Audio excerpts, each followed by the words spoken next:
আসসালামু আলাইকুম ওয়া রাহমাতুল্লাহি ওয়া বারাকাতুহু। মসজিদে দাফন করার বিধান কি? উত্তর, নবী সাল্লাল্লাহু আলাইহি ওয়াসাল্লাম মসজিদে দাফন করতে এবং কবরের উপরে মসজিদ নির্মাণ করতে নিষেধ করেছেন।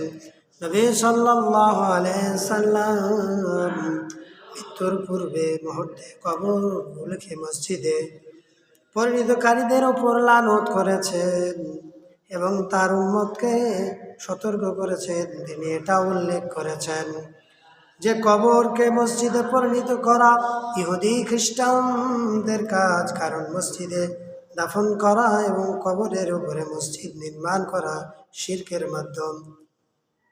তাই আমরা সতর্ক থাকি, মসজিদে যেন কবর না বানাই, আর কবরের উপরে মসজিদ যাতে করে নির্মাণ না করি। আল্লাহ পাক আমাদেরকে সহি বুঝদান করুন, আমিন।